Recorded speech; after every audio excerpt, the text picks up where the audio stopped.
नमस्कार विद्यार्थी मित्र मैत्रिणींनो, केसागर पब्लिकेशनच्या केसागर करिअर अकॅडमी यूट्यूब चॅनलवरती तुमचं पुन्हा एकदा स्वागत आहे.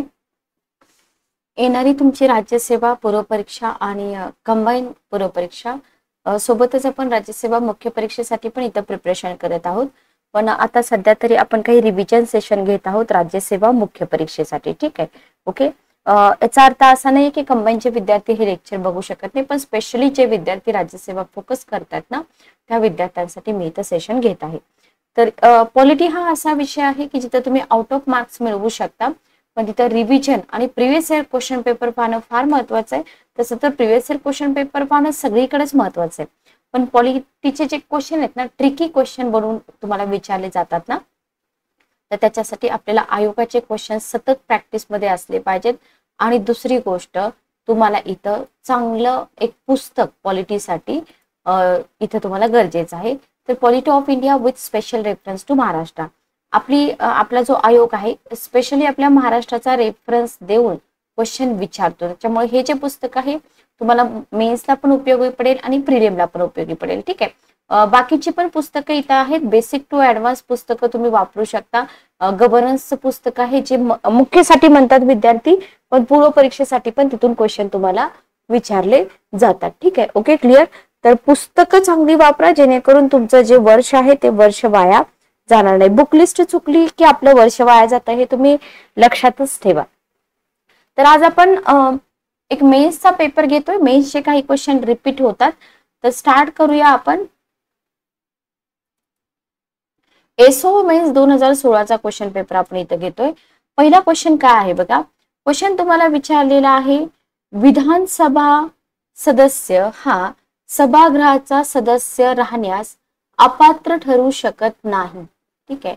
जर तो सदस्य पहिला ऑप्शन आहे, ज्या राजकीय पक्षाचा सदस्य म्हणून निवडून आला असेल अशा राजकीय पक्षाचे सदस्यत्व त्याने स्व इच्छेने सोडून दिलं तर.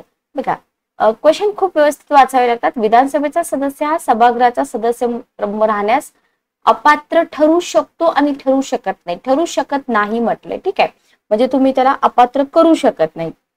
कधी? पहिली कंडिशन. दुसरी कंडिशन, ज्या राजकीय पक्षातर्फे सभागृहात निवडून आला होता त्या पक्षाने जर त्याला पक्षातून काढून टाकले तर. थर्ड आहे, पक्षाने दिलेल्या निर्देशाविरुद्ध जाऊन तो मतदानापासून दूर राहिला तर. आणि अपक्ष म्हणून निवडून आल्यानंतर त्याने कोणत्याही राजकीय पक्षात प्रवेश केला तर. तर हा क्वेश्चन तुम्हाला विचारलेला आहे विधानसभा सदस्याबद्दल. ओके, लक्षात घ्या. आता असे क्वेश्चन जे असतात ना, अशा क्वेश्चनसाठी इथे तुम्हाला थेरॉटिकल माहिती जी असते ना, थेरॉटिकल माहिती असणं खूप महत्वाचं आहे. ओके, विधानसभा सदस्य याच्यासाठी किंवा विधानसभा सदस्यत्वाच्या काय कंडिशन आहेत हे तुम्हाला माहित असलं पाहिजे. बरोबर, लक्षात घ्या. आणि हा जो भाग आहे बरोबर वाचून चालेल का? नाही चालणार. बरोबर. आता भारतामधील घटक राज्यातील कायदे मंडळाचं जे कनिष्ठ सभागृह असतं त्याला विधानसभा असं म्हटलं जातं. बरोबर, हे तुम्ही लक्षात ठेवा इथं. मग आर्टिकल तुम्हाला लक्षात ठेवावे लागते. कमीत कमी किती सदस्य असतात, जास्तीत जास्त किती सदस्य असतात, हेही तुम्हाला माहित असायला पाहिजे. पण हा क्वेश्चन तुम्हाला विधानसभा सदस्य पात्रतेबद्दल आहे, लक्षात घ्या. ठीक आहे, ओके.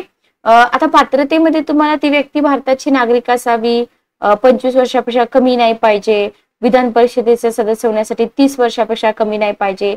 173 मध्ये दिलंय. बरोबर, कलम 173 मध्ये हे तुम्हाला दिलेलं आहे. Okay, clear.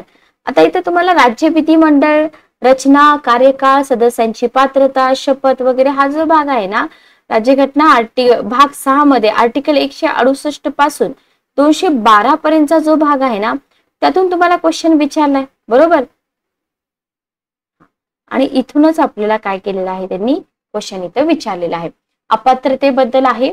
तर याचं आन्सर बघा काय आहे. याचं आन्सर आहे ह्या क्वेश्चनचं. आता इथं कन्फ्युजन होण्यासारखे तर ऑप्शन नाहीच आहेत. बघा, कन्फ्युजन होण्यासारखे ऑप्शन नाही. तुम्ही क्वेश्चन व्यवस्थित बघा, मी तुम्हाला वेळ देते. ठीक आहे, बघा.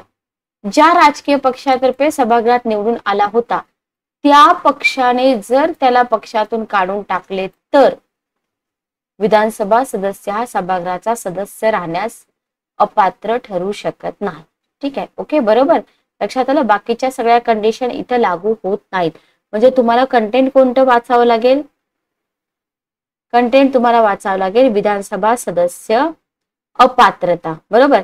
जसं तुम्ही पात्रतेबद्दल वाचता तसं आपल्याला इथं अपात्रतेबद्दल सुद्धा वाचावं लागेल, किंवा अपात्र नियम काय आहे त्यांचे. विधानसभा सदस्याची अपात्रता, आर्टिकल 191 काय सांगतं? आर्टिकल 191 बोला, आर्टिकल 191 काय सांगतं बघा. भारतीय राज्यघटनेचं जे कलम आहे 191, राज्य विधानसभेचं जे सदस्यत्व आहे ना त्याच्यासाठी आहे, बरोबर. किंवा त्याच्यामध्ये भारताची नागरिक असेल, किंवा 10व्या अनुसूचीनुसार पक्षांतराचं कारण वगैरे असेल, लोकप्रतिनिधी कायदा आहे 1951, तिथून पण तुम्हाला क्वेश्चन विचारले जाऊ शकतात, बरोबर. आणि इथं तुम्हाला निलंबनापेक्षा योग्यता, सुरक्षित वगैरे हेही मुद्दे तुम्हाला कव्हर करावे लागतील. तर क्वेश्चन कसे विचारतात त्याच्यावरती डिपेंड करतं की आपल्याला कोणतं कंटेंट जास्त महत्वाचं आहे. पण हे सगळं कंटेंट तुम्हाला बुकमध्ये दिलेलं असतं, पण सगळ्याच पुस्तकात नसतं, लक्षात घ्या. खूप कमी पुस्तकामध्ये तुम्हाला हे कंटेंट दिलेलं आहे. ठीक आहे, ओके, क्लिअर.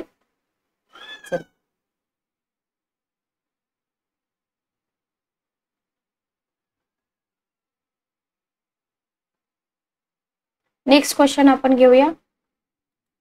नेक्स्ट क्वेश्चन आहे अशोक मेहता समितीबद्दल. अशोक मेहता समितीमध्ये कोण सदस्य होते? पंचायत राज मधून हा क्वेश्चन आहे. अशोक मेहता समिती, बलवंतराय समिती, वसंतराव नाईक समिती. तर तुम्हाला सदस्य विचारलेत, कधी कधी तुम्हाला शिफारसी सुद्धा विचारल्या जातात. प्रकाश सिंग बादल, एम.जी. रामचंद्रन, E.M.S. नंबूद्रीपाद आणि बी चंद्रशेखर. तर अशोक मेहता समिती, मला डेट सांगा. अशोक मेहता समिती कधी आली होती? बघूया किती विद्यार्थ्यांना माहिती आहे. अशोक मेहता समिती, अशोक मेहता समितीची जी स्थापना आहे ना, लक्षात घ्या, जनता सरकारने केली होती, बरोबर. अशोक मेहता समितीची स्थापना जनता सरकारने केली होती डिसेंबर 1997 मध्ये पंचायती राज संस्थांचा अभ्यास करण्यासाठी, बरोबर. आणि या समितीने प्रस्तावित जी टायर प्रणाली आहे त्याला पर्याय म्हणून जिल्हा स्तरावरील जिल्हा परिषदा आणि मंडल पंचायतीचा समावेश असलेल्या पंचायत राजसाठी द्विस्तरीय संरचनेचं समर्थन केलं होतं, बरोबर. ओके, लक्षात घ्या. तर आता इथं मी जे बोलले त्याच्याकडे तुम्ही लक्ष द्या. बलवंतराय मेहता समितीने काय केलं होतं, अशोक मेहता समितीने काय केलं होतं, किंवा अशोक मेहता समितीच्या मुख्य शिफारसी काय होत्या, बरोबर. ठीक आहे. किंवा कोणत्या समितीने सर्वप्रथम पंचायत राजला घटनात्मक दर्जा देण्याची शिफारस केली, असे क्वेश्चन आपल्याला विचारले जातात. तर इथं जर आपलं उत्तर बघितलं, इथं तर तुम्हाला काय विचारलेलं आहे बघा. इथं तुम्हाला सदस्य विचारलेत, बाकी काही तुम्हाला इथं विचारलेलं नाही. त्यांनी काय विचारले? त्यांनी तुम्हाला इथं विचारलेत सदस्य. ओके,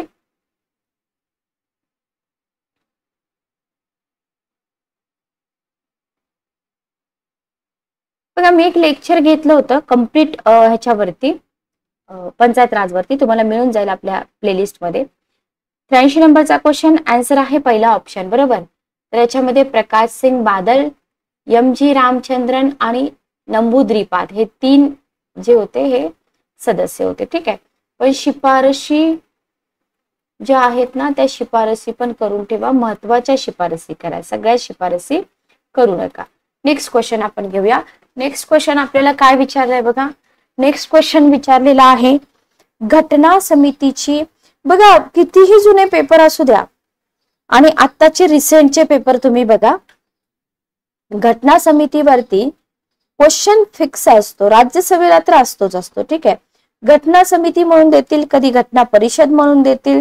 तर घटना समितीची पहिली बैठक कधी झाली? 9 डिसेंबर 1946. सच्चिदानंद सिन्हा तात्पुरते अध्यक्ष. नेहरूजींनी मांडला उद्दिष्टांचा ठराव आणि तो मंजूर झाला. डेट वरती तुम्हाला क्वेश्चन विचारलाय, काहीही अवघड नाहीये या क्वेश्चन मध्ये, खूप सोपा असा क्वेश्चन तुम्हाला इथं विचारलेला आहे. तर या क्वेश्चनचा आन्सर काय आहे आपला? उद्दिष्टांचा ठराव जो होता ना तो मंजूर कधी झाला मला कमेंट बॉक्स मध्ये सांगा. बाकी बैठक बरोबर आहे, सच्चिदानंद सिन्हा बरोबर आहेत, उद्दिष्टांचा ठराव बरोबर आहे, मांडला कधी आणि मंजूर कधी झाला. तर मी विद्यार्थ्यांना बोलले की आतापर्यंत उद्दिष्टांचा ठराव कधी मांडला, काय मांडला याच्यावरती क्वेश्चन विचारलेत, बरोबर. पण इथून पुढे तुम्हाला उद्दिष्टाच्या ठरावामध्ये काय होतं याच्यावरती क्वेश्चन विचारले जातील. त्याच्यामुळे थोडंसं तुम्ही फोकस राहावा की आयोगानं काय आतापर्यंत विचारलेलं नाहीये आणि आयोग काय विचारू शकतं. तर घटना समितीबद्दल जितकी इन्फॉर्मेशन घेता येईल तितकी इन्फॉर्मेशन घ्या, कारण का क्वेश्चन प्रत्येक परीक्षेमध्ये त्याच्यावरती आहेत म्हणजे आहेत. ठीक आहे, ओके, क्लिअर. चल, हा काही इन्फॉर्मेशन नवीन नवीन पण विचारली जाते. नवीन म्हणजे इतकी नवीन नसते बघा, फक्त थोडीशी फिरून विचार. प्रांतीय घटना समिती असेल, याच्यामध्ये तुम्हाला मीटिंग डेट्स असतील. मीटिंगच्या डेट म्हणजे तुम्हाला बॅकग्राऊंड मधून पण काही क्वेश्चन येतात बघा, कॅबिनेट मिशन योजनेपासून, बरोबर. म्हणजे 1946 30 एप्रिल 1947 बद्दल तुम्हाला विचारलं जाऊ शकतं. कामाचा सारांश तुम्हाला विचारला जाऊ शकतो. 7 जूनला जी संयुक्त बैठक झाली होती त्याच्याबद्दल विचारलं जाऊ शकतं. बरंच काही कंटेंट आहे जे आपण कधी वाचलेलं नसतं. आपल्याकडे जेवढी लिमिटेड बुक्स आहेत ना तेवढंच आपण इथं वाचतो. ठीक आहे, ओके. आणि डॉक्टर बाबासाहेब आंबेडकर यांनी भारताच्या घटना समितीसमोर काही भाषणं पण केली होती. जर कुठं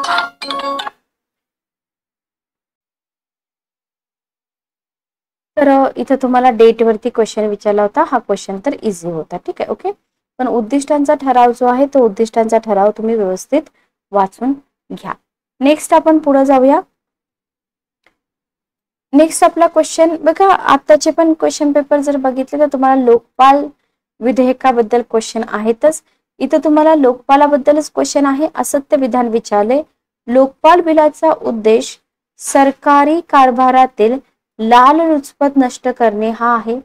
लोकायुक्त फक्त तक्रारी संदर्भात उपाय सुचवू शकतात. लोकपाल किंवा लोकायुक्त यांना अशा तक्रारी विचारात घेता येत नाहीत जेव्हा तक्रारकर्त्याला इतर पर्याय उपलब्ध असतो आणि लोकायुक्त त्यांच्याकडे पाठवलेल्या तक्रारी संबंधी कोर्टाप्रमाणेच अंतिम आदेश काढू शकतात. ठीक आहे, तर लोकपालाबद्दल क्वेश्चन विचारलेला आहे. लोकपाल बिलाबद्दल तुम्हाला सगळी इन्फॉर्मेशन पाहिजे. क्वेश्चन काय विचारलाय, असत्य विधान तुम्हाला विचारलेलं आहे, बरोबर. तर या क्वेश्चनचा आन्सर आहे चौथा ऑप्शन. कोर्टाप्रमाणे अंतिम आदेश काढू शकतात का, नाही काढू शकत. लक्षात ठेवा, इथे जर तुम्ही बघितलं तर उद्देश जो आहे हा उद्देश सगळ्यांनाच माहित असतो, ट्रान्सपरन्सी आणणं, बरोबर. फक्त उपाय सुचवू शकतात हेही बरोबर आहे. आणि अशा तक्रारी विचारात घेत नाहीत जेव्हा तक्रारकर्त्याला इतर पर्याय उपलब्ध असतो. पण हे सेंटेन्स जे आहे हे सेंटेन्स चुकीचं आहे. ठीक आहे, ओके. तर लोकपाल बिलाची जी हिस्ट्री वगैरे आहे सगळी वाचून घ्या. लोकपाल कायदा, ठीक आहे, ओके. लोकपाल आणि लोकायुक्त कायदा 2013 सामान्यतः लोकपाल कायदा म्हणून ओळखला जातो. भारतातील म्हणजे भ्रष्टाचार विरोधी कायदा आहे. काही महत्वाच्या सार्वजनिक कार्यकर्त्यांवरील भ्रष्टाचाराच्या आरोपांची चौकशी करण्यासाठी लोकपाल संस्थेच्या स्थापनेची जी तरतूद आहे त्याचा प्रयत्न करतो. पण पार्श्वभूमीमध्ये खूप सारे कंटेंट आहे जे आपल्याला इथं करावं लागतं, ज्याच्यामध्ये तुम्हाला 2013 पासून ते आतापर्यंत जे काही कंटेंट अवेलेबल आहे तेवढं सगळं तुम्हाला इथं करावं लागेल. इव्हन लोकपाल हा शब्द पहिल्यांदा कोणी वापरला, लक्ष्मी मल्ल सिंघवी यांनी वापरला. 71 मध्ये महाराष्ट्र पहिलं राज्य होतं. 68 मध्ये लोकसभेत सादर करण्यात आलं पहिल्यांदा विधेयक, बरोबर. त्याच्यानंतर अण्णा हजारे यांचं नेतृत्व असेल. 2013 ची ठळक वैशिष्ट्ये असतील, बरोबर. 13 ची ठळक वैशिष्ट्ये भरपूर आहेत, एकदा वाचून घ्या. त्याच्यानंतर तोटे पण तुम्हाला विचारले जाऊ शकतात. थोडक्यात आढावा आणि राज्य केंद्रशासित प्रदेश जे आहेत ना त्यांच्यामध्ये स्थापनेचं वर्ष जे आहे ते सिक्वेन्स नुसार लावा. लोकायुक्तांची ठळक वैशिष्ट्य तुम्हाला विचारली जाऊ शकतात. आणि लोकपाल लोकायुक्त कायदा 2013 वरती जे वारंवार प्रश्न विचारले जातात ते देखील थोडेसे तुम्हाला इथं बघावे लागतील. ठीक आहे, भारताच्या महालेखापालांना डॅश डॅश यांच्या इतकं वेतन मिळतं. SC चे न्यायाधीश, भारताचे सरन्यायाधीश, भारत सरकारच्या गृह मंत्रालयाचे सचिव, भारताचे कॅबिनेट सचिव. बघा, भारताच्या महालेखापालांना पुन्हा इतकं वेतन मिळतं असं तुम्हाला इथं विचारलेलं आहे. ठीक आहे, ओके. तर कॉमन क्वेश्चन असतात, कंबाईनला वगैरे विचारले जातात.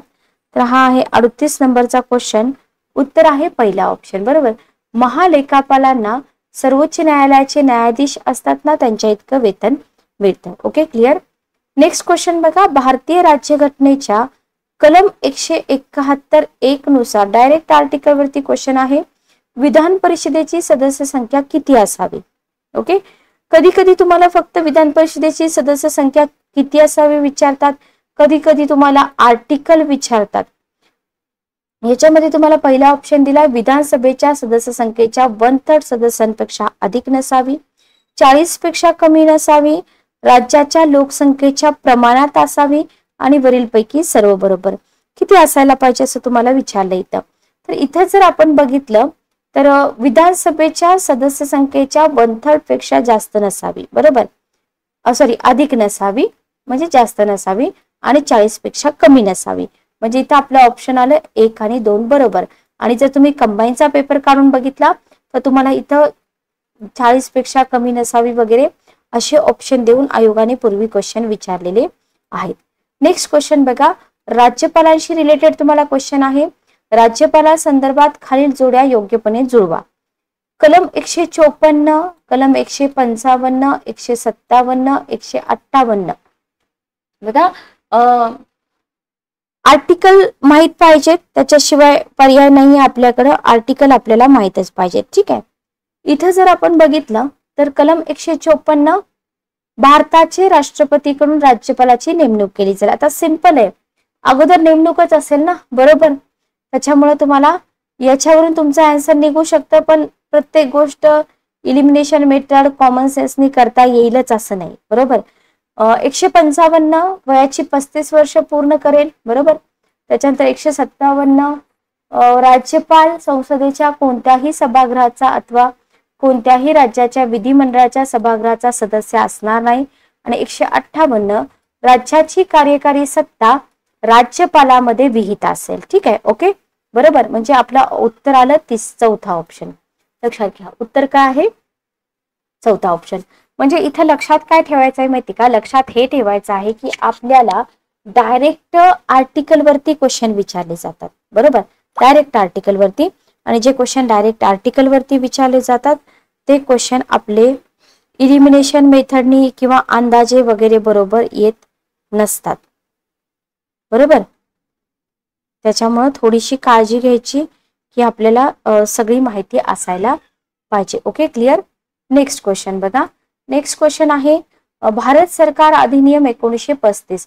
तर हे जे घटनात्मक पार्श्वभूमी मधले कायदे आहेत त्याच्यावरती तुम्हाला क्वेश्चन विचारला जातो. कोणती वैशिष्ट्ये आहेत म्हटले, संघराज्य आणि प्रांतिक स्वायत्ता, केंद्रातील द्विशासन, द्विगृही केंद्रीय कायदे मंडळ, केंद्र आणि प्रांत यांच्यात वैधानिक अधिकारांची विभागणी. Okay, clear. तर 35च्या कायद्याची वैशिष्ट्य विचारलेली आहेत.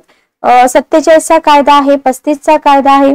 तर इथे जर आपण बघितलं तर पहिलं तर वैशिष्ट्य सगळ्यांना माहित आहे, संघराज्य आणि प्रांतिक स्वायत्ता. त्याच्यानंतर केंद्रामध्ये द्विशासन नाही, द्विगृही केंद्रीय कायदे मंडळ. ठीक आहे, ओके. म्हणजे ब नकोय आपल्याला, ड केंद्र आणि प्रांत यांच्यात वैधानिक अधिकारांची विभागणी, अ, क आणि ड. Okay, clear. हा असेल आपला ऑप्शन. तर भारत सरकार अधिनियम 35 थोडस वाचून घ्या, जी वैशिष्ट्य आहेत, कुठून काय घेतलेलं आहे आपल्या घटनेमध्ये हे तुम्हाला इथं विचारलं जाऊ शकतं. जास्त काही मी इथं वाढवत नाही, सोपे क्वेश्चन आहेत. ओके. त्याच्यानंतर क्वेश्चन आहे लोकलेखा समितीबाबत. लोकलेखा समितीबाबत खालील विधाने विचारात घ्या. या समित्यांवरती विभागीय परिषदांवरती IMP करून ठेवा, क्वेश्चन विचारलेच जातात. तिची निर्मिती ही भारत सरकार कायदा 1919 ज्याला आपण मॉन्टेग्यू चेम्सफोर्ड म्हणतो याच्यामधील तरतुदीनुसार झाली आहे. 1954 पूर्वी समिती केवळ लोकसभेद्वारा निवडलेल्या 15 सदस्यांचीच होती. सध्या समितीमध्ये 22 सदस्य आहेत आणि ही विस्तारित समिती लोकसभेची समिती म्हणून सभापतीच्या नियंत्रणाखाली काम करते. याचं कार्य तुम्हाला विचारू शकतात, स्ट्रक्चर विचारू शकतात, बरोबर, इतिहास विचारू शकतात. तर इथे जर तुम्ही बघितलं तर हे सगळं बरोबर आहे. 1919च्या तरतुदीनुसार झालेली आहे. 54 पूर्वी केवळ लोकसभेमधूनच सदस्य होते, सध्या 22 सदस्य आहे. विस्तारित समिती लोकसभेची समिती म्हणून सभापतीच्या नियंत्रणाखाली कार्य करते. Okay, clear. नमस्कार विद्यार्थी मित्र मैत्रिणींनो, केसागर पब्लिकेशनच्या केसागर करिअर अकॅडमी युट्यूब चॅनलवरती तुमचं पुन्हा एकदा स्वागत आहे. संयुक्त पूर्व परीक्षा राज्यसेवा पूर्व परीक्षा 2024 राज्यसेवा पूर्व परीक्षा जस्ट 20 दिवसावर आपली एक्झाम आहे. तर येणाऱ्या या अपकमिंग सगळ्या एक्झामसाठी आपण इथं लेक्चर सिरीज कंडक्ट करत आहोत केसागर पब्लिकेशन तर्फे. लेक्चर सिरीज पूर्णपणे मोफत आहे आणि या लेक्चर सिरीजचा डेफिनेटली तुम्हाला फायदाच होईल. पुस्तकं जी आहेत, कोणत्या पुस्तकामधून आपण लेक्चर सिरीज घेत आहोत, तर बुक लिस्ट मी तुम्हाला प्रत्येक वेळेस सेशनमध्ये सांगितलेलीच आहे. तर प्रिव्हियस इयर क्वेश्चन पेपरसाठी जर तुम्ही बघितलं तर PSI STI ASO इथं तुम्हाला 16 संस्कृत प्रश्नपत्रिका ज्या आहेत, हे पुस्तक तुम्हाला इथं मिळून जाईल. 2013 पासून 2023 पर्यंतचे सगळे पेपर्स तुम्हाला या बुकमध्ये मिळत आहेत. बघा, क्वेश्चन पेपर प्रिंट आउट काढणं, झेरॉक्स करणं, मग ते अनालिसिस करणं, सोर्स शोधणं, याच्यामध्ये खूप जास्त वेळ जातो. सो तुम्ही पुस्तक घेऊन पुस्तकामधून तुम्ही हे सगळं करू शकता. त्याचे संदर्भ नमूद केलेले आहेत. त्याच्यानंतर तुम्हाला इथं स्पष्टीकरण दिलेलं आहे. रद्द केलेल्या किंवा चुकीच्या प्रश्नांची पण स्पष्टीकरण तुम्हाला इथं देण्यात आली आहे. ठीक आहे. तर राज्यसेवेसाठी आणि कंबाईनसाठी तुम्हाला 2 पुस्तकं मिळत आहेत. इथं राज्यसेवेसाठी तुम्हाला 18वी आवृत्ती घटकनिहाय विश्लेषणात्मक आणि स्पष्टीकरणात्मक प्रश्नपत्रिका संग्रह. ठीक आहे. ओके. तर याच पुस्तकातून आपण आजचं जे सेशन आहे ते कंडक्ट करत आहोत. चला बघा, आपण पेपर घेतोय सहाय्यक पूर्व परीक्षा 2013चा. इथं आपण हिस्ट्रीचे क्वेश्चन घेत आहोत. फर्स्ट क्वेश्चन तुमच्या समोर आहे, जोड्या लावून योग्य पर्याय निवडा. 1857चा उठाव जो आहे त्याच्यावरती आयोगाने बऱ्याच एक्झाम मध्ये क्वेश्चन विचारलेत, अजूनही त्याच्यावरती क्वेश्चन विचारले जातात. तर इथं तुम्हाला जोड्या लावून योग्य पर्याय निवडा असा क्वेश्चन विचारलेला आहे. काय दिलंय तुम्हाला इथं, ठिकाण दिलेत आणि त्या ठिकाणचं जे नेतृत्व आहे ते तुम्हाला विचारलेलं आहे. कानपूर, झांसी, बनारस आणि दिल्ली. ओके. तर कंबाईनला वगैरे असे क्वेश्चन येतात. तर याच्यामध्ये तुम्हाला इलिमिनेशन मेथड वापरण्याकडे विद्यार्थ्यांचा खूप जास्त कल असतो. पण लक्षात घ्या, आत्ताची जर परीक्षा पद्धती तुम्ही बघितली तर खूप सारे क्वेश्चन असे आहेत की जिथे इलिमिनेशन मेथड वापरण्यासाठी सुद्धा तुमचं नॉलेज खूप चांगलं असणं महत्वाचं आहे. ठीक आहे. ओके. तर कानपूर या ठिकाणी कॅम्पेबल हे यांचं नेतृत्व होतं. झांसी या ठिकाणी ह्यू रोज होते. बनारस या ठिकाणी कर्नल लीड होते आणि दिल्लीमध्ये विल्यम हॉडसन होते. ठीक आहे. ओके. तर इथं तुम्हाला संस्थान आणि 1857 मध्ये झालेले जे उठाव आहेत, इंग्रज अधिकाऱ्यांचं नेतृत्व आहे, म्हणजे इंग्रज फौजांनी जो हा उठाव मोडून काढला त्या अधिकाऱ्यांच्या नावांवरती तुम्हाला जोड्या लावायचा क्वेश्चन विचारलाय. पाठीमागच्या पेपर्स मध्ये हे तुम्हाला एक्सप्लेन करून दिलेलं आहे. ठीक आहे. ओके. सेकंड क्वेश्चन आहे, सरस्वतीबाई जोशी यांनी पुणे या ठिकाणी कोणत्या नावाची सामाजिक संस्था स्थापन केली. ठीक आहे. ओके. समाज सुधारकांवरती क्वेश्चन विचारले जातात हे आपल्याला माहिती आहे. क्वेश्चन तुम्हाला विचारलाय, सरस्वतीबाई जोशी यांनी पुणे या ठिकाणी कोणत्या नावाची सामाजिक संस्था स्थापन केली. स्त्री विचारवती, सार्वजनिक सभा, सत्यशोधक सभा, परमहंस सभा. ठीक आहे. बघा, इथं तुम्हाला हा जो क्वेश्चन आहे ना, तर हा क्वेश्चन तुमचा कव्हर होतोय. आपलं जे बुक आहे महाराष्ट्रातील समाज सुधारक मुद्दे निहाय परामर्श, डॉक्टर अनिरुद्ध सरांचं पुस्तक आहे. पेज नंबर 39 वरून तुम्हाला हा क्वेश्चन विचारलेला आहे. तर स्त्री विचारवती नावाची सामाजिक संस्था त्यांनी स्थापन केली होती. स्पष्टीकरण जर तुम्ही बघितलं तर गणेश वासुदेव जोशी उर्फ सार्वजनिक काकांच्या पत्नी सरस्वतीबाई जोशी यांनी 1871 मध्ये पुण्यामध्ये स्त्री विचारवती सभा नावाची एक सामाजिक संस्था स्थापन केली. आता इथं जर तुम्ही बघितलं तर तुम्हाला हे माहित पाहिजे की या सार्वजनिक काकांच्या पत्नी होत्या. डेट तुम्हाला माहित पाहिजे, ठिकाण तुम्हाला माहित पाहिजे. आणि आता एक्झाम मध्ये काय विचारतायत, आता तुम्हाला समजा स्त्री विचारवती सभावरतीच क्वेश्चन विचारायचा आहे, पण ते तुम्हाला ना उपक्रम विचारतील, या संस्थेचा उद्देश काय होता ते विचारतील. ठीक आहे. म्हणजे कंटेंट तेच आहे, फक्त विचारायची पद्धत बदलली आहे. तर या संस्थेमार्फत त्यांनी समाजातील जातीभेद दूर करण्यासाठी हळदी कुंकू समारंभासारखे उपक्रम हाती घेतले. या कार्यक्रमामध्ये सर्व जाती जमातीच्या स्त्रिया ज्या होत्या त्या सामील होत असत. ओके. तर तुम्हाला आता इथं असा क्वेश्चन नाही विचारणार की सरस्वतीबाई जोशी यांनी कोणती संस्था स्थापन केली किंवा स्त्री विचारवती सभा कोणी स्थापन केली, अजिबात नाही. तुम्हाला या संस्थेनं काय काम केलं, काय उपक्रम हाती घेतले आणि त्याचं उद्दिष्ट काय होतं हे विचारलं जाऊ शकतं. ठीक आहे. ओके. क्लिअर. तर हा होता दुसरा क्वेश्चन. थर्ड क्वेश्चन बघा, थर्ड क्वेश्चन आहे बॉम्बे असोसिएशन वरती. तर इथं तुम्हाला उद्देश विचारलाय, संस्थेचा स्थापनाचा उद्देश सांगा. तर इथं जे ऑप्शन तुम्हाला दिसत आहेत, वरचा क्वेश्चन जो होता ना आपला, सार्वजनिक सभा, सत्यशोधक सभा, परमहंस सभा, तर ह्या सगळ्या सभा, संस्था, संघटना याच्यावरती आयोगाला क्वेश्चन विचारायला फार आवडतं. ठीक आहे. तर बॉम्बे असोसिएशनच्या स्थापनेचे उद्देश तुम्हाला विचारलेत. हिंदी लोकांचा राज्यकारभारात समावेश असावा याची दखल घेणं, हिंदी लोकांचा राज्यकारभारात समावेश नसावा हे पाहणं, इंग्रजांविरुद्ध सत्याग्रह करावा हे ठरवणं, सदनशीर मार्गाने लोकांची गाऱ्हाणी सरकारपर्यंत पोहोचवणं. ठीक आहे, ओके. तर तुम्हाला इथं बॉम्बे असोसिएशन या संस्थेच्या स्थापनेचा उद्देश विचारलेला आहे. ऑप्शन नंबर 1 आणि 4, 2 आणि 3, 3 आणि 4 आणि 1 आणि 2. तर बघा, बॉम्बे असोसिएशन बद्दल तुम्हाला इथे सगळी इन्फॉर्मेशन दिलेली आहे. महाराष्ट्राच्या इतिहास केसागर पब्लिकेशन, प्राध्यापक केसागर सरांनी, प्राध्यापक VB पाटील सरांनी हे पुस्तक लिहिलेलं आहे. Page number 142. Okay, clear. तर बॉम्बे असोसिएशन जी होती ना, तर ती मुंबई प्रांतामध्ये स्थापन झालेली पहिली राजकीय संघटना. म्हणजे क्वेश्चन इथे पण बनू शकतो की मुंबई प्रांतात स्थापन झालेली पहिली राजकीय संघटना कोणती होती? बॉम्बे असोसिएशन. बरोबर. कधी झाली स्थापना? 26 ऑगस्ट 1852 झाली. कुठे झाली? मुंबईमध्ये झाली. कोण मान्यवर व्यक्ती समावेश होता? संस्थापक कोण होते? नाना शंकर शेठ होते, दादाभाई नवरोजी होते, भाऊ दाजी लाड होते. इथं पण क्वेश्चन बनतो. ठीक आहे. अध्यक्ष कोण होते? शंकर शेठ होते. बरोबर. आता इथे शंकर शेठ काय बोलले होते की या देशातील रयतेचं कल्याण करावं अशी इंग्रज सरकारची इच्छा आहे खरं, पण आमची अशी काही दुःख आहेत की ती सरकारच्या नजरेस येत नाहीत, म्हणून ती सरकारच्या नजरेस आणून द्यावीत आणि रयतेच्या सुखाकरता सरकारला हर एक गोष्टीत सहाय्य करावे म्हणून ही संस्था काढलेली आहे. तर नाना शंकर शेठ यांचे जे उद्गार आहेत ना, ते तुम्हाला पुढे जाऊन विचारले जाऊ शकतात. तर हिंदी लोकांचा राज्यकारभारात समावेश असावा याची दखल घेणं आणि सदनशीर मार्गाने, इथे काय म्हटलंय बघा की सरकारला सहाय्य करावं, म्हणजे सदनशीर मार्गाने ते जात आहेत. बरोबर. त्याच्यामुळे आपला आन्सर आहे पहिला ऑप्शन. Okay, clear. चला, नेक्स्ट आपला क्वेश्चन आहे संयुक्त महाराष्ट्र सभेची स्थापना. बघा, संयुक्त महाराष्ट्र सभा असेल, संयुक्त महाराष्ट्राबद्दल, संयुक्त महाराष्ट्र परिषदा असतील, अधूनमधून क्वेश्चन विचारले जातात. प्रत्येक एक्झाम मध्ये याच्यावरती क्वेश्चन नसतो, पण अधूनमधून क्वेश्चन येतात हे लक्षात ठेवा.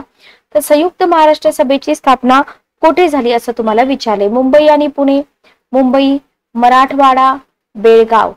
फक्त 1, फक्त 2, फक्त 2 आणि 3, फक्त 4. बघा, संयुक्त महाराष्ट्र सभेची स्थापना कुठे झाली आहे? तर इथं जर तुम्ही बघितलं तर मुंबईला झालेली आहे. बरोबर. संयुक्त महाराष्ट्र सभेची जी स्थापना आहे ती मुंबईला झालेली आहे. Okay, clear. आता इथे तुम्हाला लक्षात ठेवायचंय 1941 मध्ये झाली. अध्यक्ष रामराव देशमुख होते. बरोबर. आणि रामराव देशमुख हे मध्य प्रांत आणि वराड विधिमंडळाचे प्रतिनिधी होते. हे काही तुम्हाला एक्झाम मध्ये विचारणार नाहीत, पण अध्यक्ष कोण होते हे मात्र तुम्हाला विचारलं जाऊ शकतं. Okay, clear. आता संयुक्त महाराष्ट्र सभेबद्दल इथे मी तुम्हाला जास्त इन्फॉर्मेशन देत नाही, पुढे क्वेश्चन तुम्हाला येणारच आहे. 5वा क्वेश्चन तुम्हाला विचारला होता, ब्रिटिश सत्तेविरुद्ध संघर्ष करण्याची प्रेरणा क्रांतिकारकांना कोणत्या नाटकामुळे मिळाली? ओके, कीचकवध, सुभद्राहरण, सौभद्र, कट्यार काळजात घुसली. येईल का? नाही येणार. बरोबर. तर बघा, ब्रिटिश सत्तेविरुद्ध संघर्ष करण्याची प्रेरणा जी आहे क्रांतिकारकांना कीचकवध या नाटकामुळे मिळाली.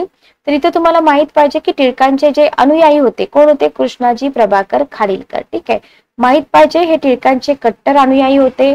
त्यांनी कीचकवध हे नाटक लिहिलं, किंवा क्वेश्चन विचारला जातो तुम्हाला कीचकवध हे नाटक कोणी लिहिलं? त्यांच्या दृष्टिकोनातून रंगभूमी हे त्यांनी नेपाळमध्ये शिकलेल्या बॉम्ब विद्ये इतकं आणि गनिमी काव्या इतकं शस्त्र होतं. ठीक आहे, त्यांचा दृष्टिकोन कसा होता की रंगभूमी हे सुद्धा बॉम्ब विद्या आणि गनिमी काव्यासारखं शस्त्र आहे. ओके.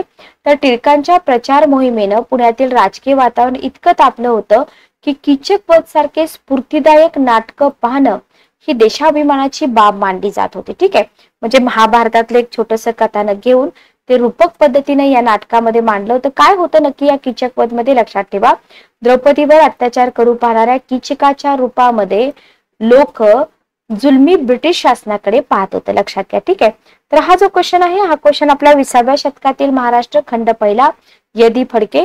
आता हे जे खंड आहेत ना, हे खंड तुम्हाला पुढे जाऊन मेन्स साठी, आतापर्यंत आपण हिस्ट्रीचे नॉर्मल बुक्स वाचत होतो, लक्षात घ्या, पण इथून पुढे तुम्हाला मुख्य परीक्षेसाठी, पूर्व परीक्षेसाठी काही ऍडव्हान्स बुक सुद्धा वाचावे लागतील. ठीक आहे, ओके, क्लिअर. 6वा क्वेश्चन बघा, 6 नंबरचा क्वेश्चन आपल्याला इथे दिलेला आहे. न्यू इंग्लिश स्कूल पुणे चे संस्थापक सदस्य कोण होते? ठीक आहे, न्यू इंग्लिश स्कूल पुणे चे संस्थापक सदस्य कोण होते?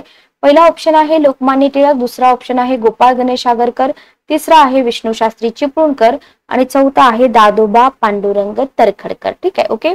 तर लोकमान्य टिळक, गोपाळ गणेश आगरकर आणि विष्णू शास्त्री चिपळूणकर हे तीन ऑप्शन जे आहेत ना, तर इथं तर्खडकर नव्हते, लक्षात घ्या.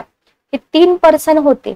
ओके, तर इथं तुम्हाला माहित पाहिजे की विष्णू शास्त्री चिपळूणकर जे होते ना, यांनी लोकमान्य टिळक आणि आगरकर यांच्या सहकार्याने 1 जानेवारी 1880 रोजी पुणे या ठिकाणी न्यू इंग्लिश स्कूलची स्थापना केली. ठीक आहे, ओके. विष्णू शास्त्री चिपळूणकरांनी काय केलं? लोकमान्य टिळक आणि आगरकर यांच्या सहकार्याने 1 जानेवारी 1880 ला पुणे या ठिकाणी 1 जानेवारी 1880 लक्षात ठेवा. हाही क्वेश्चन आपला कव्हर होतो. महाराष्ट्रातील समाज सुधारक मुद्देनिहाय परामर्श doctor Anirudh sir, page number 52. ठीक आहे, ओके, क्लिअर. 7वा क्वेश्चन बघा. 7वा क्वेश्चन तुम्हाला विचारलेला आहे अयोग्य जोडी निवडा.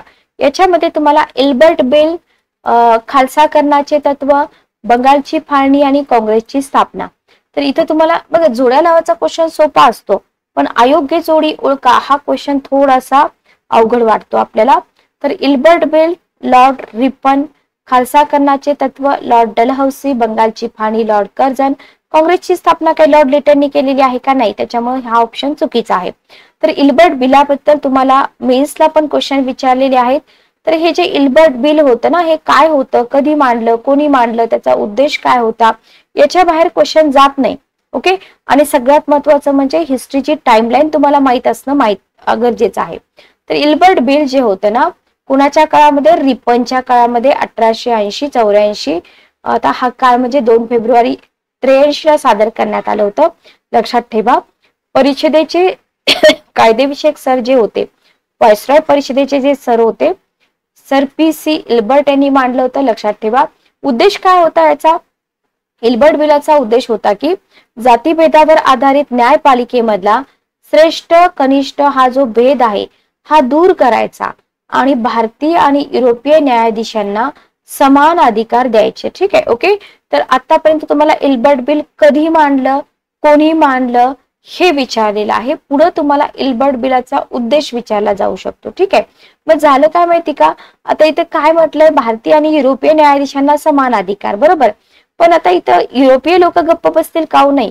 तर या बिलाला तीव्र विरोध झाला आणि या बिलातील एक तरतूद रद्द केली आणि रद्द करून 26 जानेवारी 1884 रोजी एक नवीन प्रस्ताव स्वीकारला. याच्यानुसार युरोपीय लोकांचे खटले भारतीय न्यायाधीशांसमोर आले. तर युरोपीय लोक त्या खटल्यासाठी 12 ज्युरी असलेल्या ज्युरी समितीची मागणी करू शकत आणि 12 ज्युरींपैकी कमीत कमी 7 ज्युरी युरोपीय किंवा अमेरिकन असणं आवश्यक होते. भारतीयांना एवढा मोठा अधिकार देणं त्या काळामध्ये तर शक्य नव्हतं. ठीक आहे, तर हे आहे इल्बर्ट बिल. इल्बर्ट बिलाबद्दल याच्या बाहेर क्वेश्चन जाणारच नाही जर स्पेसिफिक तुम्हाला इल्बर्ट बिलावरती क्वेश्चन विचारला तर. ठीक आहे, ओके. नेक्स्ट बघा, खालसा करण्याचं जे तत्व होतं, तर इथं आपल्याला माहित पाहिजे की डलहौसी यांचा काय टाइम पिरियड काय आहे? 1848-56. कोणी अवलंब केला? तर डलहौसीनं या धोरणाचा अवलंब केला. कशासाठी केला? इंग्रजी साम्राज्याचा विस्तार करण्यासाठी, बरोबर. आणि त्याच्यासाठी त्यांनी काय केलं? रिझन शोधले. साम्राज्य विस्तार तर करायचा पण रिझन पाहिजे, बरोबर आहे. तर तुम्हाला खालसा करण्याचं तत्व असाही क्वेश्चन येऊ शकतो किंवा इंग्रजी साम्राज्याचा विस्तार करण्यासाठी लॉर्ड डलहौसीनी कोणती कारणं वापरली किंवा कोणत्या कारणांचा उपयोग केला असाही क्वेश्चन बनतो. पहिलं कारण होतं दत्तक विधान नामंजूर करणं. दुसरं आहे एखाद्या संस्थानामध्ये जर राज्यकारभार नीट चालत नसेल, अंधाधुंदी आहे, तर तिथं साम्राज्य जे आहे ते विलीन करून घेतलं जात होतं किंवा संस्थानिकांनी खंडणी दिली नसेल तर तिच्या बदल्यात संस्थान ताब्यात घेणं आणि संस्थानिकांना दिलेले तनखे आणि पेन्शन बंद करणं. ठीक आहे, ओके. तर 4 रिझन होते. या 4 रिझन खाली काय केलं जात होतं? हे जे साम्राज्याचा विस्तार आहे तो केला जात होता. Okay, clear. त्याच्यानंतर बंगालची फाळणी 1899-1905. कधी झाली फाळणी? 16 ऑक्टोबर 1905 ला झाली. पूर्व बंगाल आणि आसाम एक नवीन प्रांत बनवायचं ठरवलं आणि पश्चिम बंगाल, बिहार, ओडिसा मिळून नवीन प्रांत. ठीक आहे. साम्राज्यवादी फोडा आणि राज्यकराची नीतीचा परिणाम म्हणजे काय? बंगालची फाळणी. आणि या फाळणीमुळे काय झालं? भारतीयांमध्ये एक नवी राष्ट्र जाणीव निर्माण झाली. पण झालं काय माहिती का? फाळणी विरोधी आणि स्वदेशी चळवळीला जन्म झाला. असे क्वेश्चन विचारले जातात बघा की बंगालच्या फाळणीचे परिणाम काय झाले. बंगालच्या फाळणीमुळे भारतीयांमध्ये एक नवीन राष्ट्रीय जाणीव निर्माण झाली. ठीक आहे, असे क्वेश्चन आता विचारले जातात. स्ट्रेट फॉरवर्ड फॅक्च्युअल डाटा हे खूप कमी विचारलं जात आहे. जनरली राज्यसेवेला तर तुम्हाला असेच क्वेश्चन विचारले जातात की बंगालच्या फाळणीनं कोणत्या चळवळीला जन्म दिला. स्वदेशी चळवळीला जन्म दिला. ठीक आहे, आणि ही जी फाळणी होती ही फाळणी 1911 पर्यंत अस्तित्वात होती. Okay, clear. त्याच्यानंतर आहे राष्ट्रीय काँग्रेसची स्थापना. बघा, व्हॉइसरॉय लॉर्ड डफरिनच्या काळामध्ये काँग्रेसचं पहिलं अधिवेशन जे 28 डिसेंबर 1885 रोजी बॅनर्जी यांच्या अध्यक्षतेखाली झालं होतं गोकुळदास तेजपाल संस्कृत कॉलेजमध्ये. इथं होते 72 प्रतिनिधी उपस्थित. Okay, clear. तर हा क्वेश्चन तुमचा आधुनिक भारताचा इतिहास हुकुमचंद जैन सरांचं पुस्तक आणि आधुनिक भारताचा इतिहास डॉक्टर वतू देशपांडे दोन्ही पुस्तकामधून तुमचा हा क्वेश्चन कव्हर होतो. ठीक आहे, फक्त क्वेश्चन कसे विचारले जातात त्याच्यावरती थोडासा भर द्या. 8 नंबरचा क्वेश्चन आहे लोकमान्य टिळकांशी संबंधित खालील घटनांची कालानुक्रमे रचना करा आणि योग्य पर्याय निवडा. जसं मी तुम्हाला बोलले होते की डेट वरती क्वेश्चन खूप विचारले जातात. तुमचा जो क्रोनॉलॉजी असेल किंवा टाइमलाईन असेल ती तुम्हाला विचारली जाते. म्हणून हिस्ट्रीचा अभ्यास करताना मध्ये तुटक अभ्यास करू नका. व्यवस्थित एका सिरीज प्रमाणे अभ्यास करा. ठीक आहे, की बाबा तुम्ही पहिल्यांदा ब्रिटिश लोक भारतामध्ये कसे आले हे वाचताय, बरोबर. त्याच्यानंतर तुम्ही वाचताय 1857चा उठाव. ओके,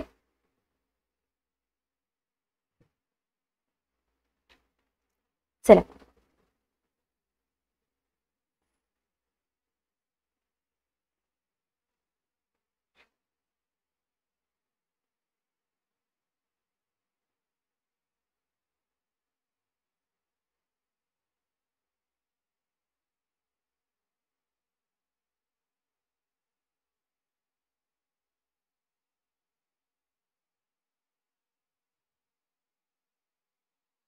तर बघा, इथे तुम्हाला पहिला ऑप्शन दिलेला आहे साराबंदी मोहीम, दुसरा आहे गणेश उत्सव, तिसरा आहे होम रूल लीग आणि चौथा आहे शिवाजी उत्सव. ठीक आहे, ओके. काय आहे? शिवाजी उत्सव.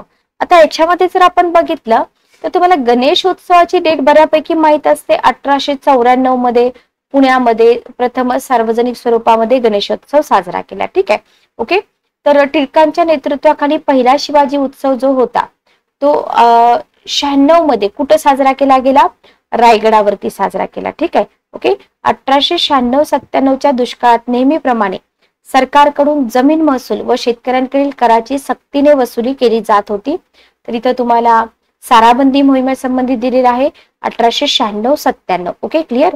त्याच्यानंतर इथे काय झालं, शेतकरी दुष्काळ आणि सरकारी वसुलीत भरडले जात होते. तर शेतकऱ्यांच्या प्रश्नांना वाचा फोडण्याचं काम पण टिळकांनी केले. हे काम थोडंसं आपल्याकडून दुर्लक्षित राहू शकतं, तर लक्षात ठेवा.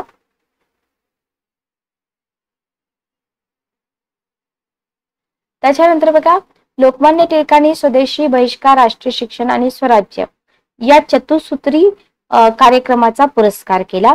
स्वराज्य हा माझा जन्मसिद्ध हक्क आहे, तो मी मिळवणारच, असे सिंह गर्जना त्यांनी केली. हे आपल्या सगळ्यांना माहिती आहे. त्याच्यानंतर बेळगावला त्यांनी होम रूल लीग किंवा संघराज्य स्वराज्य संघ, बघा याच्या हा तुम्हाला उल्लेख केला जाऊ शकतो पुढे जाऊन.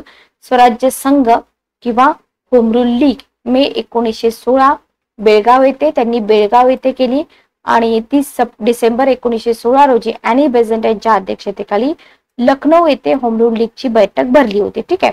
प्रधान यांच्या मते या सभेत लोकमान्य टिळकांनी जे वाक्य उच्चारलं होतं ते स्वीकारार्ह होतं. आता हे वाक्य वगैरे विचारतात, पण आता सध्या आपल्याला इथे काय विचारलेलं आहे, तुम्हाला टाइमलाईन विचारली आहे. तर गणेश उत्सव, त्याच्यानंतर तुमचा शिवाजी उत्सव इथं बघितलाय आपण. 94 ला गणेश उत्सव, 96 ला शिवाजी उत्सव, त्याच्यानंतर साराबंदी मोहीम आणि त्याच्यानंतर होम रूल लीग. ठीक आहे, ओके, क्लिअर. तर अशा प्रकारे हा जो क्वेश्चन होता हा क्वेश्चन आपला इथं बनतो. ठीक आहे, ओके, क्लिअर. नेक्स्ट बघा, क्वेश्चन तुमचा कव्हर होतो महाराष्ट्रातील समाज सुधारक व अन्य महनीय व्यक्ती केसागर पब्लिकेशन, पेज नंबर 283-285.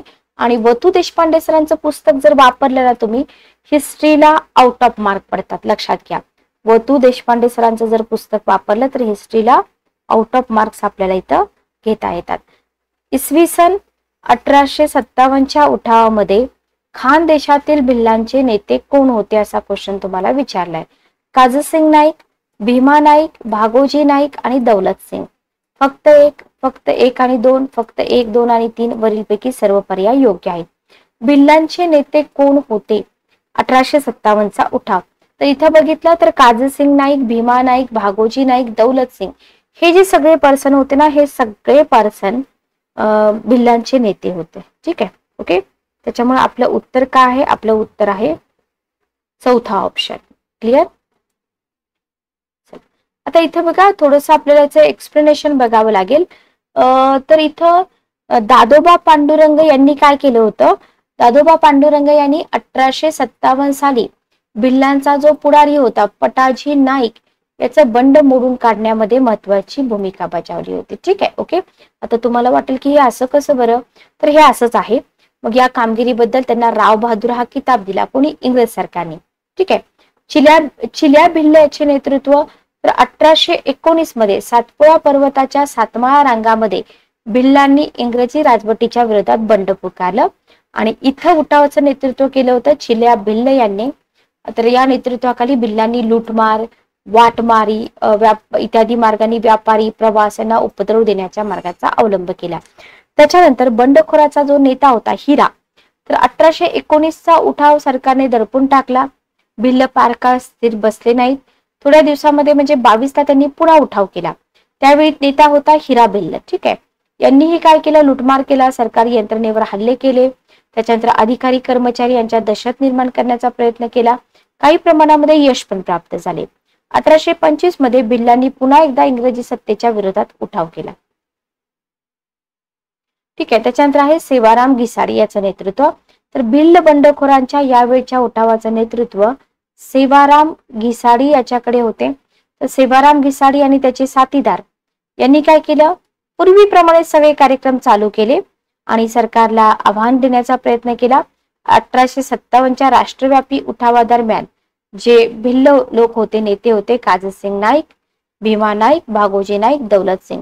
तर 1857 मध्ये ही लोक होती आणि 1819, 22, 25 हे पण तुम्हाला इथे लक्षात ठेवायचं आहे. हाही क्वेश्चन आपला कव्हर होतो. आधुनिक महाराष्ट्राचा समग्र इतिहास, प्राध्यापक V Patil sir, page number 106, 108. बघा आधुनिक भारताचा इतिहास सोपा आहे, पण महाराष्ट्राबद्दलचं स्पेसिफिक तुम्हाला काही विचारलं तर तिथं मात्र तुम्हाला महाराष्ट्राबद्दल स्पेसिफिक माहिती असायलाच पाहिजे. ठीक आहे, ओके, क्लिअर. चला नेक्स्ट क्वेश्चन आहे, आदिवासी भिल्लांचा उठाव कोठे तीव्र स्वरूपाचा होता? खानदेशामध्ये होता, नगर जिल्ह्यामध्ये होता, कोल्हापूरमध्ये होता का सोलापूरमध्ये होता? ओके. तर आदिवासी भिल्लांचा जो उठाव आहे तो कोठे तीव्र स्वरूपाचा होता? तर हा जो उठाव होता ना आदिवासी भिल्लांचा, हा खानदेशामध्ये तीव्र स्वरूपाचा होता. Okay, clear. तर भिल्ल ही महाराष्ट्रातील एक महत्वाची आदिवासी जमात आहे. खानदेशामध्ये म्हणजे सह्याद्री सातपुडा पर्वतरांगामध्ये आहे. इथं महाराष्ट्रामध्ये इंग्रजी सत्तेची स्थापना झाल्यावर तुम्हाला मेन लक्षात काय ठेवायचं आहे? 1818 ते 1848 हा जो 30 वर्षाचा काळ होता ना, या 30 वर्षाच्या काळामध्ये भिल्ल लोकांनी 3-4 वेळा मोठे उठाव केले. ठीक आहे, महाराष्ट्रामध्ये. आणि इंग्रज राज्यकर्त्यांनी भिल्लांच्या हक्कावर केलेलं अतिक्रमण आणि त्यांच्या जीवन पद्धतीत राज्यकर्त्या वर्गाकडून झालेला हस्तक्षेप ही या उठावाची प्रमुख कारणं होती. लक्षात घ्या. ठीक आहे. तर महाराष्ट्रामध्ये जे 1818 आणि 1848 या 30 वर्षाच्या काळामध्ये भिल्ल आदिवासींनी जे उठाव केले होते, त्या उठावाचे तुम्हाला काय विचारलं इथं? कारण काय होतं? बरोबर, अत्याचार, दुसरं काय कारण असणार आहे? आणि हाही क्वेश्चन जो आहे तुमचा व्ही पाटील सरांच्या पुस्तकातून कव्हर होतो, पेज नंबर 105, 106. Okay, clear. त्याच्यानंतर 11 नंबरचा क्वेश्चन बघा. 11 नंबरचा क्वेश्चन तुम्हाला इथं दिलेला आहे. सन 1936 मध्ये भारतीय राष्ट्रीय सभेचे ग्रामीण भागातील पहिलंच अधिवेशन जळगाव जिल्ह्यातील फैजपूर येथे भरले होते. तर इथं अध्यक्ष कोण होते असं तुम्हाला विचारलंय. तर तुम्हाला इथं जळगाव, फैजपूर, 1936 डेट सगळ्या माहित पाहिजे. कोण होते? जवाहरलाल नेहरू होते. कॉमन कंटेंट आहे, काही अवघड नाहीये, याच्यामध्ये जास्त वेळ घालवायची गरज पण नाहीये. तुमचं काम काय आहे? तुमचं काम हे आहे की INC चे सगळे अधिवेशन, त्याचे अध्यक्ष, तिथे जे महत्वाचे ठराव झालेले आहेत, डेट असतील ते फक्त करून ठेवणं. ठीक आहे, ओके, क्लिअर. तर 36 मध्ये फैजपूर येथे पंडित जवाहरलाल नेहरू होते. आता इथपर्यंत सगळ्यांना माहित असतं, पण या अधिवेशनामध्ये शेतकरी आणि कामगार यांच्या वर्गीय संघटनांना सामुदायिक सदस्यत्व देण्याचा ठराव, तसेच याला 1 नंबर द्या, आणि संस्थानी प्रजेच्या हक्कासंबंधीचा ठराव संमत करण्यात आला. आता जर तुम्हाला क्वेश्चन विचारला तर तुम्हाला हा क्वेश्चन विचारला जाऊ शकतो की इथं ठराव कोणते झाले. ठीक आहे, बरोबर. आणि या अधिवेशनाच्या स्वागत समितीचे अध्यक्ष कोण होते? शंकरराव देव होते. तर चिटणीस कोण होते? चिटणीस खानदेशातील काँग्रेसचे नेते मधुकरराव चौधरी यांचे वडील धनाजी नाना चौधरी हे होते. ठीक आहे, ओके, क्लिअर. 12 नंबरचा क्वेश्चन बघा. 12 नंबरचा जो क्वेश्चन आहे, 12 नंबरचा क्वेश्चन आहे, भारत छोडो आंदोलनामध्ये देशामध्ये कुठे प्रति सरकारची स्थापना करण्यात आली? बरोबर. तर प्रति सरकारच्या स्थापनेबद्दल हा क्वेश्चन आहे. ऑप्शन तुम्हाला दिलेत, बलिया उत्तर प्रदेश, मिदनापूर बंगाल, सातारा महाराष्ट्र. तर हे जे आंदोलन आहे ना, म्हणजे गांधीजींचे जे मेजर आंदोलन असतात की नाही, तर त्या गांधीजींच्या मेजर आंदोलनावरती आपला क्वेश्चन बनतो. तर भारत छोडो आंदोलन जे आहे, तर आंदोलनाचा जो काळ होता ना, तर भारतामध्ये काही विशिष्ट प्रांतामध्ये इतका प्रभाव होता की त्या भागातील जनतेनं शासनाच्या आदेशापेक्षा या जनतेच्या समांतर किंवा प्रति सरकारला अधिक महत्व दिलं. ठीक आहे, ओके. आणि जनतेचं हे दुसरे सरकारच होतं. मग आपल्या महाराष्ट्रामध्ये सातारा जिल्हा, बंगालमध्ये मिदनापूर मध्ये तामलुक येतं, युपी मध्ये बालिया जिल्हा, ओरिसा प्रांतामध्ये बालासोर, जोड्यालाव मध्ये तुम्हाला विचारलं जाऊ शकतं. तर इत्यादी ठिकाणी काय केलेलं होतं? भारत छोडो आंदोलनामध्ये प्रति सरकारची स्थापना करण्यात आली होती. क्वेश्चन तुमचा कव्हर होतो आधुनिक भारताचा इतिहास, हुकुमचंद जैन सरांचं पुस्तक, पेज नंबर 390. आणि त्या सगळ्यात महत्वाचं काय आहे की कोणत्या आंदोलनाच्या दरम्यान प्रति सरकारची स्थापना झाली? तर ते म्हणजे भारत छोडो. आपण अर्धा कंटेंट वाचतो, अर्धा कंटेंट वाचल्यामुळे आपले मार्क्स तिथं कंप्लीट होत नाहीत. तर हे 11 क्वेश्चन विचारलेले होते. नेक्स्ट क्वेश्चन पेपर आपण पुढच्या पार्ट मध्ये बघूया. Good day, take care.